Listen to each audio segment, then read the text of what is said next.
하나님의 말씀 구약성경 사무엘하 6장 12절에서 22절까지 말씀입니다. 하나님의 말씀을 받는 우리의 마음을 고백하겠습니다. 우리의 형편과 마음을 가장 잘 아시는 하나님, 이 시간 주의 말씀을 받겠습니다. 말씀하여 주옵소서. 내가 일편단심 주님만 따라가리니 주께서 세우신 길 위에 표지판을 놓치지 않게 하소서. 아멘. 사무엘하 6장 12절부터 22절 교독합니다. 어떤 사람이 다윗 왕에게 아뢰어 이르되 여호와께서 하나님의 궤로 말미암아 오벳 에돔의 집과 그의 모든 소유에 복을 주셨다 한지라. 다윗이 가서 하나님의 궤를 기쁨으로 메고 오벳 에돔의 집에서 다윗성으로 올라갈새 여호와의 궤를 맨 사람들이 6걸음을 가매 다윗이 소와 살찐 송아지로 제사를 드리고 다윗이 여호와 앞에서 힘을 다하여 춤을 추는데 그때 다윗이 배 에봇을 입었더라. 다윗과 온 이스라엘 족속이 즐거이 환호하며 나팔을 불고 여호와의 궤를 메어 오니라. 여호와의 궤가 다윗성으로 들어올 때 사울의 딸 미갈이 창으로 내다보다가 다윗 왕이 여호와 앞에서 뛰놀며 춤추는 것을 보고 심중에 그를 업신 여기니라.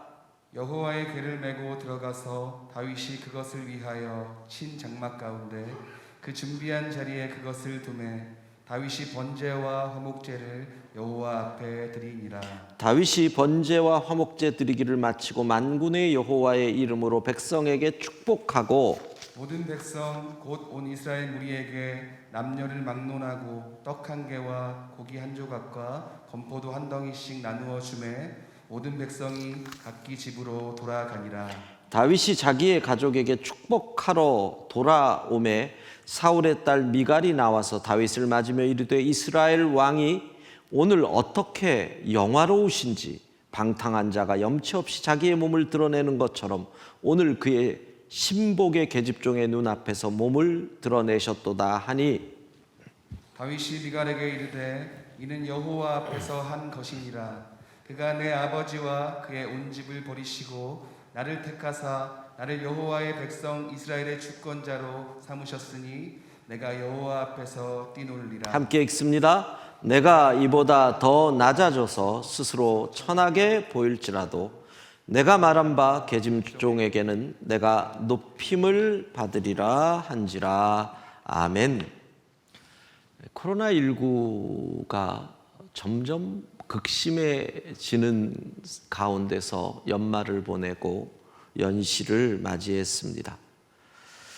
이러한 시대적 상황 속에서 2021년도 우리 교회의 목표를 세우면서 시편 80편 7절의 말씀을 받아서 주여 우리를 회복하여 주소서 이렇게 우리의 주제를 잡았습니다. 누구나 회복에 대한 간절한 소망이 있을 겁니다. 지난해를 돌아보고 새해를 시작하면서 하나님 제발 회복시켜 주십시오. 어느 때보다 간절한 소망이지요. 자, 우리에게 주신 말씀 시편 80편 7절을 같이 읽어봅시다. 만군의 하나님이여 우리를 회복하여 주시고 주의 얼굴에 광채를 비추사 우리가 구원을 얻게 하옵소서. 혼란과 혼돈에서 한 해를 보내고 새해를 맞이하면서 하나님 제발 우리를 회복시켜 달라는 간절한 기도, 간절한 소망의 말씀입니다.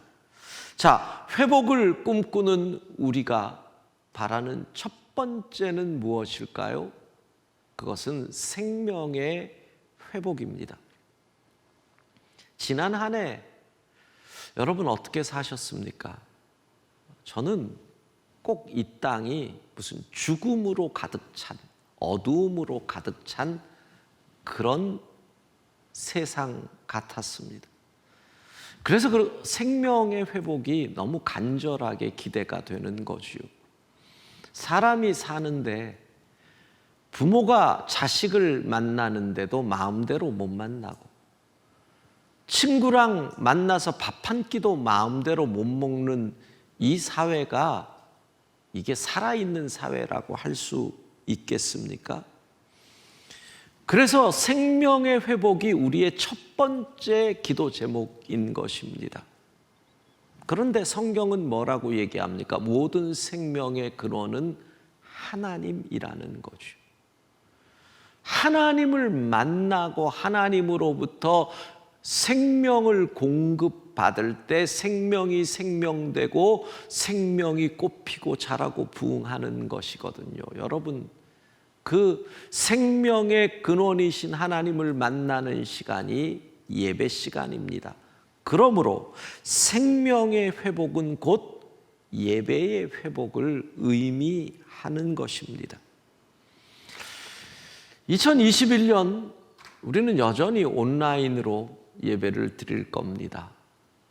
아마 언제까지, 빠른 분들은 6월 얘기하는데 제가 볼 때는 빨라도 9월, 10월 이 정도는 돼야 할 것 같습니다. 그러면 2021년도도 거의 이러한 비대면 예배가 일상화 될 건데, 온라인으로 예배하는 성도들을 어떻게 하면 전심으로 하나님과 말씀에게 집중할 수 있게 하느냐, 이것이 우리의 고민이요 기도 제목입니다.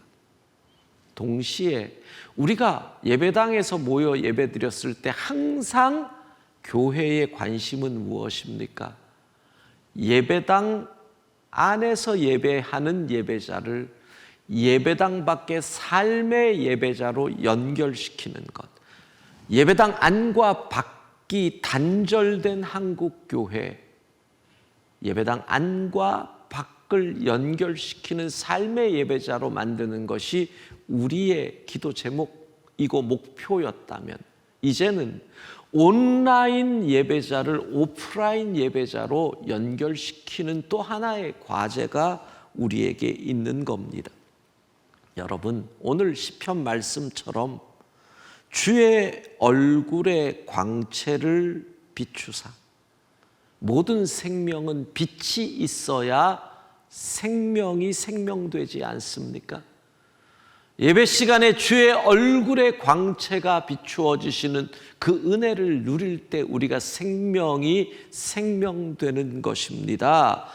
오늘 온라인 각 가정에서 예배하는 성도들, 주의 얼굴의 광채가 비추임으로 그 예배의 자리마다 생명의 역사가 일어나기를 주의 이름으로 축복합니다.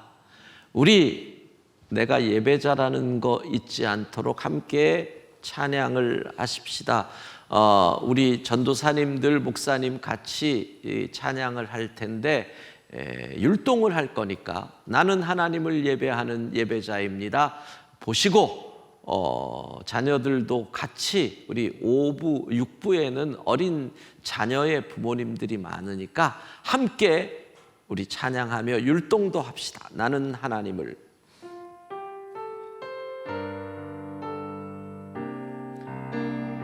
나는 하나님을 예배하는 예배자입니다. 나는 하나님을 예배하는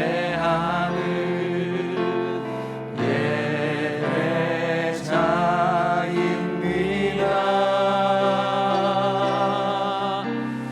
내가 서 있는 곳 어디서나 하나님을 예배합니다.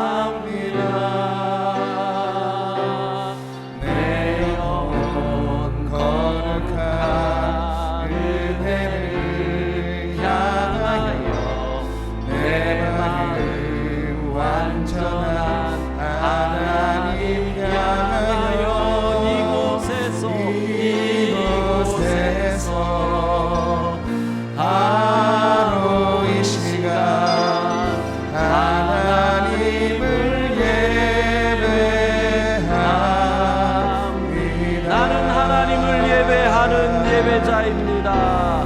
나는 하나님을 예배하는 예배자입니다. 내가 서 있는 곳, 내가 서 있는 곳 어디서나 하나님을 예배합니다. 내 영혼 거룩한 그대를 향하여 내 마음 완전한 하나님 향하여 이곳에서 바로 이 시간 하나님을 예배합니다. 내 영혼 거룩한 내 영혼 거룩한 그대를 향하여 내 마음 완전한 하나님 향하여 이곳에서 바로 이 시간 하나님을 예배합니다.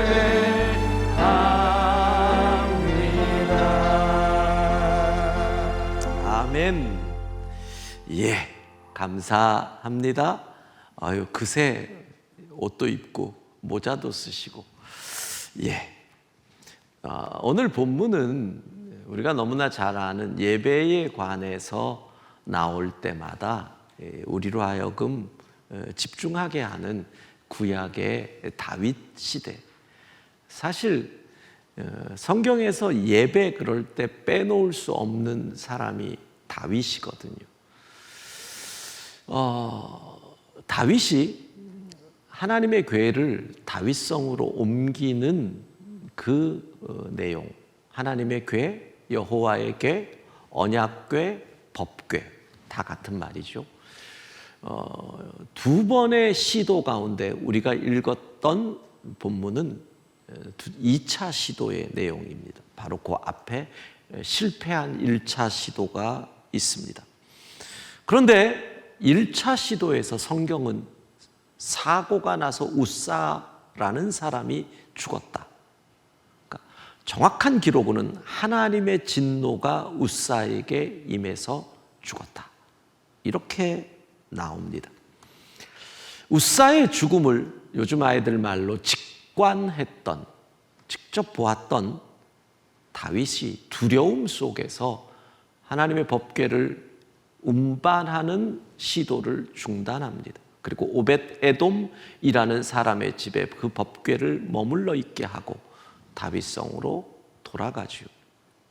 그리고 시간적으로 3개월이 지나서 다시 오벳 에돔의 집에서 다윗성으로 옮기려는 내용입니다.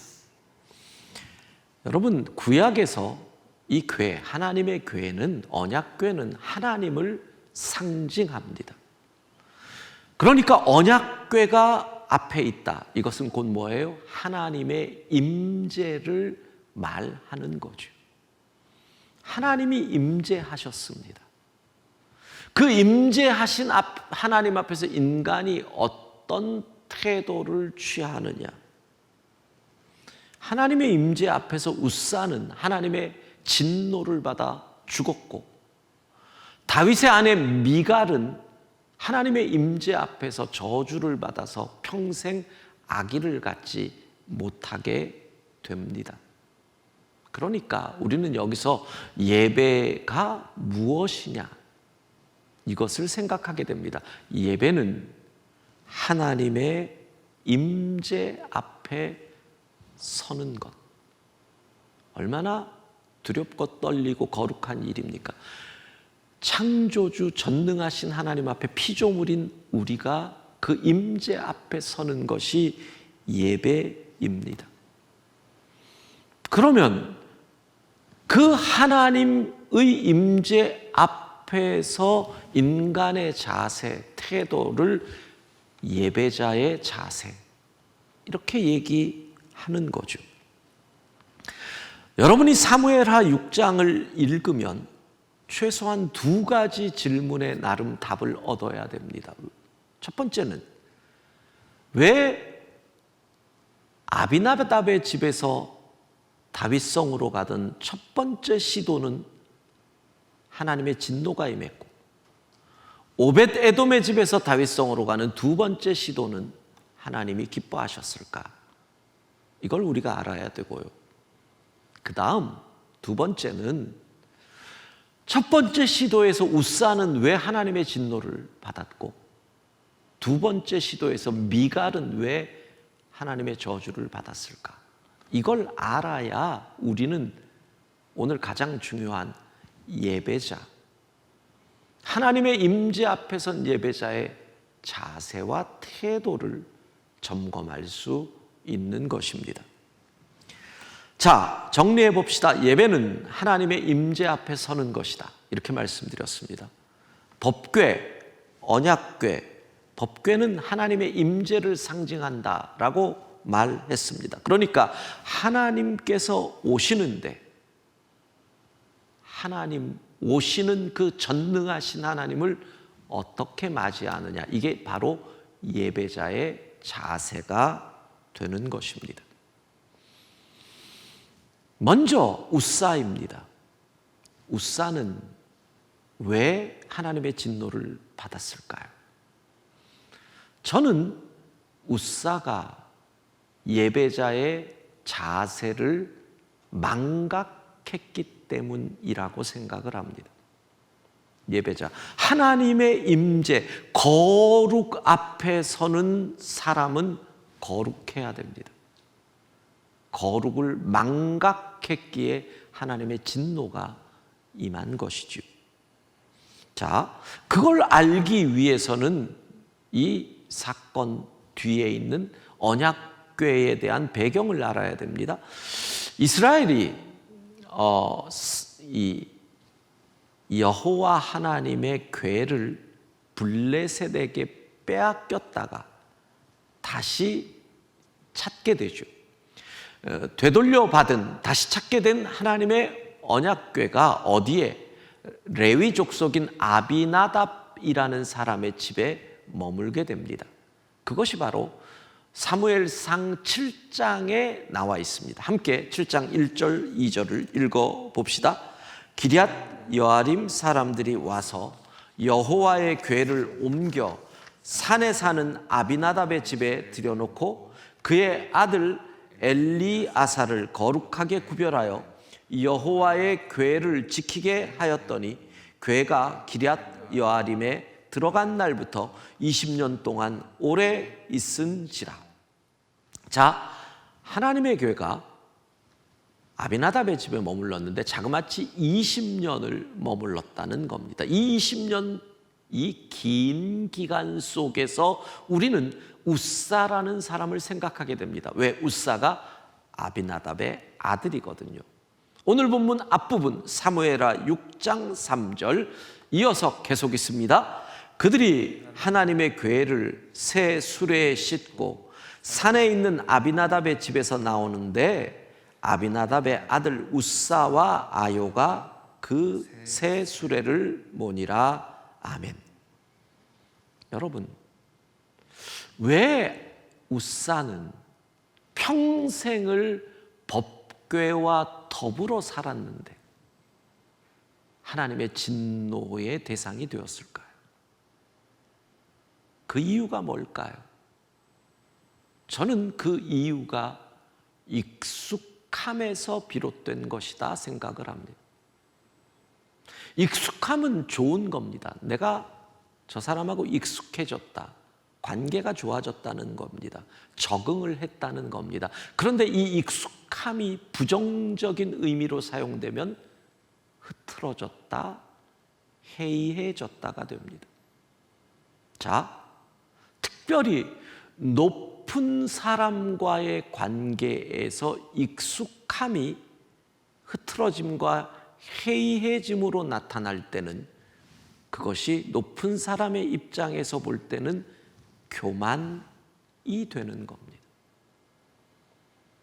우리는 하나님을 향한 우리의 익숙함이 하나님 앞에서 교만이 되지 않게 하는 것. 이것이 예배를 드리는 예배자에게 가장 중요한 덕목이 되는 것입니다. 자, 상상을 해봅시다. 어린 웃사.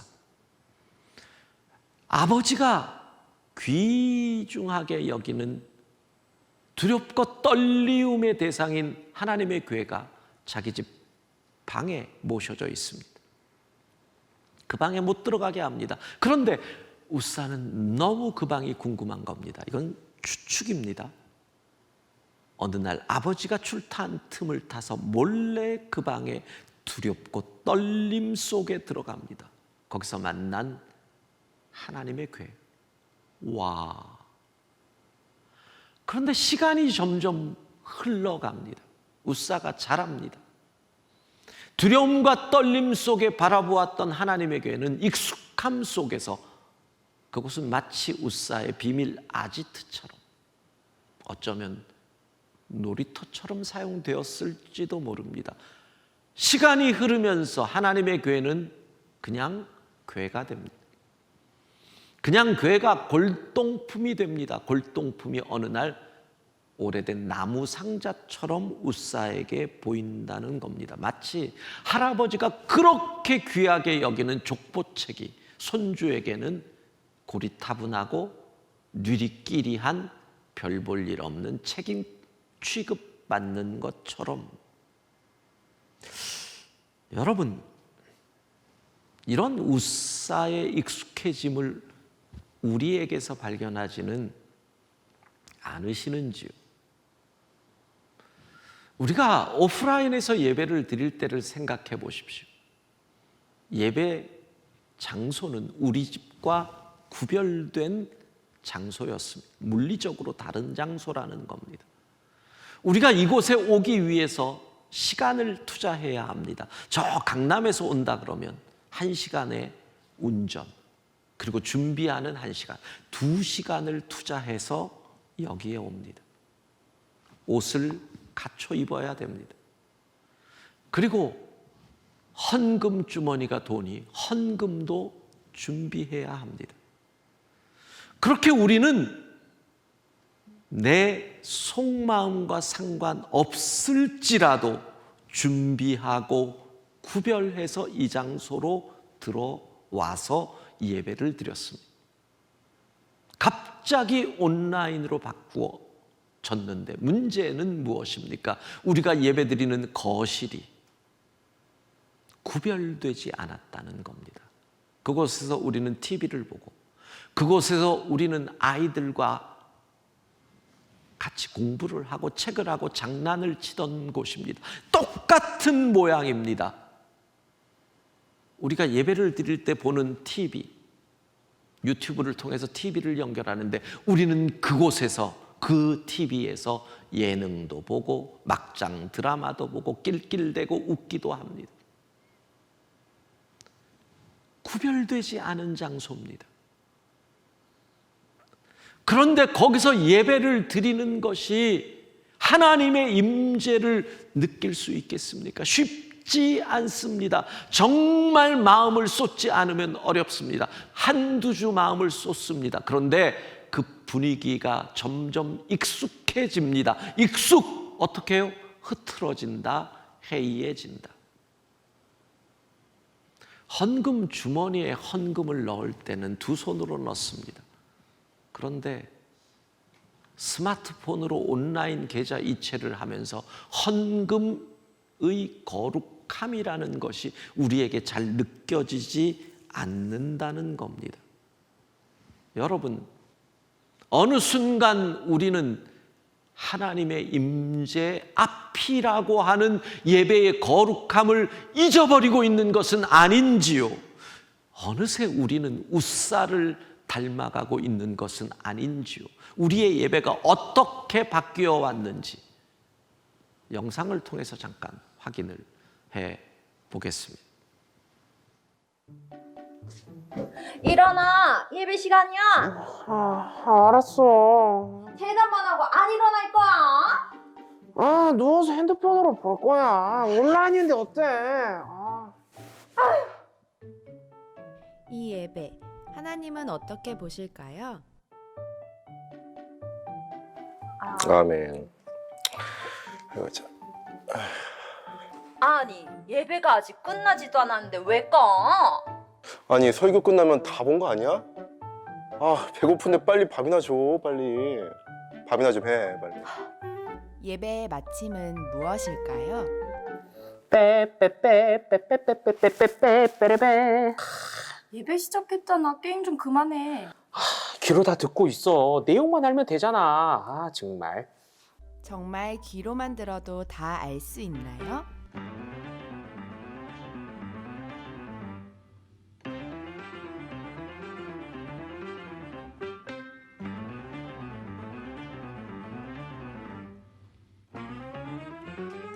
예배를 받으시는 분도 변하셨나요? 시온의 영광이 빛나는 아침. 아니 왜 그렇게 노래를 크게 불러? 옆집 사람 다 듣겠네 정말. 아니, 예배 드리는 건 내 마음이지 왜 간섭이야? 아니 뭐든 다 자기 마음대로 하려고 그러지. 다른 사람 생각도 안 하고. 화목함이 없는 예배, 하나님께서 받으실까요? 예. 최요한 목사님의 발연기. 대단하지 않습니까? 어떻게 이렇게 발가락이 떨릴 수가 있죠? 여러분, 예배당에서 예배를 드리면 어찌됐든 시작부터 끝까지 자리를 지킵니다. 어느 순간부터 우리는 설교만 예배. 유튜브로 이렇게 보면은요, 우리 오브 예배 때 설교 전에 한 800 뷰가 있습니다. 설교 딱 시작하면 1000이 확 넘어갑니다. 설교 끝나면 확 빠져나갑니다. 그러니까 사람들은 생각하는 거죠. 어느 사이에 우리는 예배가 그냥 설교만 들으면 되는 거야. 우리는 웃사처럼 익숙함이라고 하는 속에서 해이해지고 흐트러지고 하나님의 임재를 느끼지 못하는 교만한 예배자가 되고 있는 것은 아닌지요. 미갈은 어떠합니까?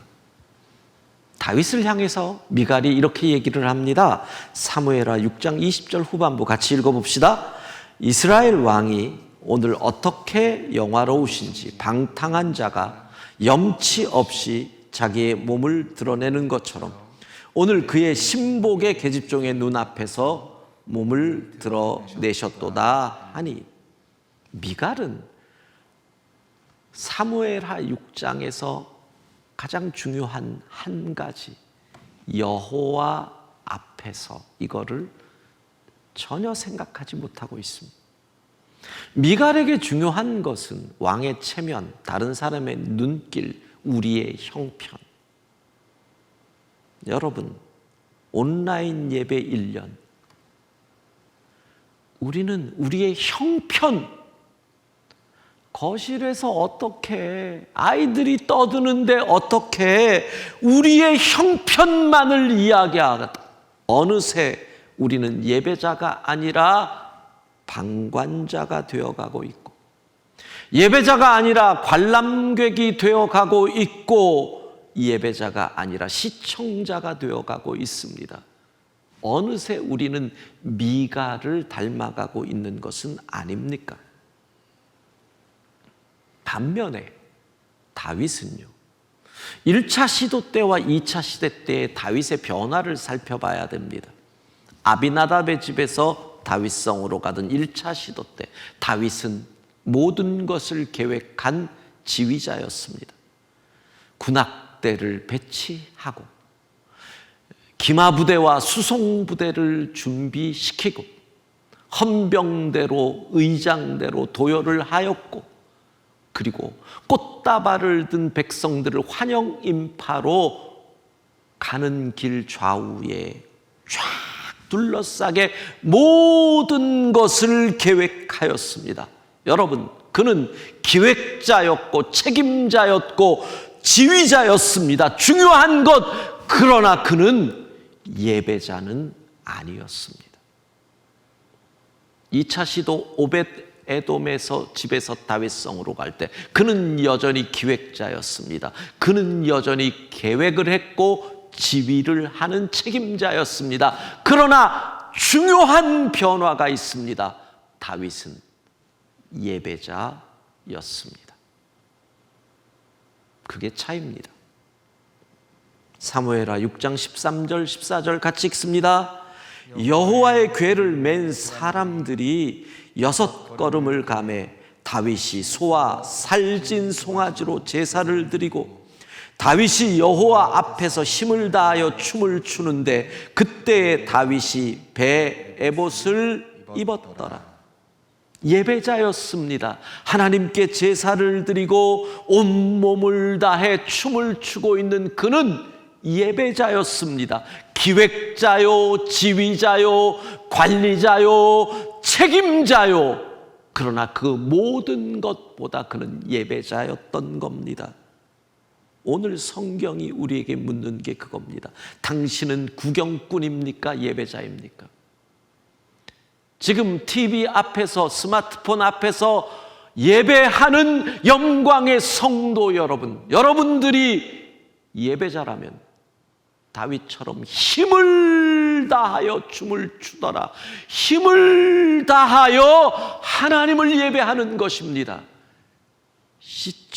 시청자입니까? 예배자입니까? 우리의 예배를 다시 회복시켜야 합니다. 노력해야 합니다. 여러분, 영상을 보고 우리가 어떤 노력을 해야 할지를 생각해 봅시다. 중요한 날이다. 역시 설레는군. 최선의 모습으로 이 만남을 준비해야 해. 사모함의 예배를 드리고 있습니까? 예진아, 호영아, 엄마 따라 크게 찬양하고 또 예쁘게 우리 율동하자. 사랑의 주님이 날 사랑하듯이 나도 너를 사랑하며 섬기리 함께하나요? 자, 전도사님 기도하신다. 우리 하나님께 예쁘게 기도하자. 하나님이 듣고 계신데요. 함께하는 예배를 드리고 있습니까? 아이고, 아침부터 먼 길 오느라 고생해서 어떡해? 교회는 갈 수 없어도 예배는 드려야죠. 우리 같이 예배 드려요. 이거 이렇게 하면 돼요. 어머니, 네. 이제 온라인으로 헌금도 드릴 수 있어요. 예배 끝나고 그것도 가르쳐 드릴게요. 그래. 섬김의 예배를 드리고 있습니까? 자기 말 듣고 이렇게 교회 와서 예배 드리니까 좋다. 계속 집에서 드리니까 교회가 너무 그립더라고. 그래, 점점 마음이 해이해지는 게 느껴졌는데 다시 마음이 회복되는 것 같아요. 온전한 회복은 예배의 회복에서부터 시작됩니다. 예, 함신주 목사님도 참 연기가 많이 늘었어요. 아주 자연스럽게 자기라고도 하고 대단합니다. 여러분, 웃사와 미갈은 예배 하나님의 임재 앞에서 그들이 구경꾼이요 방관자가 되었다는 거지요. 그런데 그들에게 다가온 하나님의 진노가 죽음과 불임이었다는 겁니다. 이게 무슨 의미입니까? 생명을 거두어 가신다는 죽음, 미래의 생명을 막는다는 불임. 여러분, 하나님이 우리의 생명의 공급자라고 했지 않습니까? 예배를 통하여 여호와의 임재 앞에서 그 얼굴에 광채가 임할 때 우리에게 생명의 역사가 일어나는 거거든. 그리고 미래의 영원한 생명으로 인도하는 문이 예배거든요. 그런데 여호와의 임재 앞에서 예배가 무너져 버릴 때 우리의 생명의 공급이 끊어진다. 그것을 의미하는 것입니다. 사랑하는 여러분, 올해 진정한 회복을 원하신다면 예배의 회복이 우선입니다. 우리의 예배가 회복될 때 삶이 회복되는 것이고 우리의 메마른 생명이 회복될 수 있습니다. 기도해야 합니다. 주여 우리의 예배를 회복하여 주소서. 함께 외쳐봅시다. 주여 우리의 예배를 회복하여 주소서. 주여 우리의 예배를 회복하여 주소서. 온전한 예배자가 되어 생명이 회복되어야 합니다. 여러분, 구경꾼이 아닌 예배자입니다. 시청자가 아닌 예배자입니다. 여기서부터 회복의 역사가 일어날 줄로 믿습니다.